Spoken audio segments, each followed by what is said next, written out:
संक्रांति के दिन सूर्य अपने पुत्र शनिदेव के घर जाते हैं। कहा जाता है कि इस दिन सूर्य की काले तिल के साथ उपासना करने से व्यक्ति को बहुत लाभ मिलता है। इसके अलावा मकर संक्रांति के मौके पर सूर्यदेव और शनि की कथा पढ़ी जाए तो शनिदोष से काफी हद तक मकर संक्रांति के दिन सूर्य अपने पुत्र शनिदेव के घर जाते हैं। कहा जाता है कि इस दिन सूर्य की काले तिल के साथ उपासना करने से व्यक्ति को बहुत लाभ मिलता है।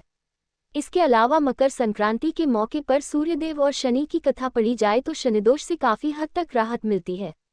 तो आइए जानते हैं मकर संक्रांति की कथा। मकर संक्रांति की कथा। मकर संक्रांति का त्योहार इस बार 15 जनवरी को मनाया जा रहा है। इस दिन जप तप व दान करने का विशेष महत्व है। इस दिन किए गए दान का 2 गुना फल मिलता है। ज्योतिष शास्त्र के अनुसार मकर संक्रांति के दिन सूर्य शनि देव के घर आते हैं। इस दिन सूर्य शनि की राशि मकर में प्रवेश करेंगे। आपको बता दें कि पहले शनिदेव की राशि कुंभ थी, लेकिन जब सूर्य देव शनिदेव से प्रसन्न हुए तो उन्होंने उन्हें एक और राशि यानी मकर राशि प्रदान कर दी। मकर संक्रांति के दिन सूर्यदेव और शनि की कथा पढ़ने से आप शनि दोष से काफी हद तक राहत पा सकते हैं। तो आइए जानते हैं मकर संक्रांति की कथा। मकर संक्रांति की कथा। पौराणिक कथाओं के अनुसार सूर्यदेव और शनिदेव में अच्छे संबंध नहीं थे। दरअसल इसका कारण था सूर्यदेव का शनि की माता छाया के प्रति उनका व्यवहार। दरअसल शनिदेव का रंग काला होने के कारण सूर्यदेव ने उनके जन्म के दौरान कहा था कि ऐसा पुत्र मेरा नहीं हो सकता। इसके बाद से सूर्यदेव ने शनिदेव और उनकी माता छाया को अलग कर दिया था। जिस घर में वह रहते थे उसका नाम कुंभ था। सूर्यदेव को मिला शाप। सूर्यदेव के ऐसे व्यवहार से क्रोधित होकर छाया ने उन्हें श्राप दे दिया था।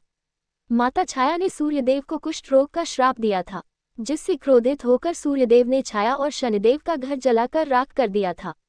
सूर्यदेव के पुत्र यम ने सूर्यदेव को उस श्राप से मुक्त किया था। साथ ही उनके सामने मांग रखी थी कि वह उनकी माता यानी छाया के साथ अपने व्यवहार में बदलाव लाएं। छाया और शनि से मिलने पहुंचे सूर्यदेव। इसके बाद सूर्यदेव छाया और शनिदेव से मिलने के लिए उनके घर पहुंचे थे। जब सूर्यदेव वहां पहुंचे तो उन्होंने देखा कि वहां कुछ भी नहीं था, सब कुछ जलकर बर्बाद हो गया था। इसके बाद शनिदेव ने काले तिल से अपने पिता का स्वागत किया था। शनिदेव के ऐसे व्यवहार से प्रसन्न होकर सूर्यदेव ने उस दिन उन्हें नया घर दिया जिसका नाम था मकर। इसके बाद से ही शनिदेव 2 राशियों कुंभ और मकर के स्वामी हो गए। शनिदेव के इस व्यवहार से प्रसन्न होकर सूर्यदेव ने उन्हें ये भी कहा कि जब भी वह मकर संक्रांति के मौके पर उनके घर आएंगे तो उनका घर धन धान्य से भर जाएगा।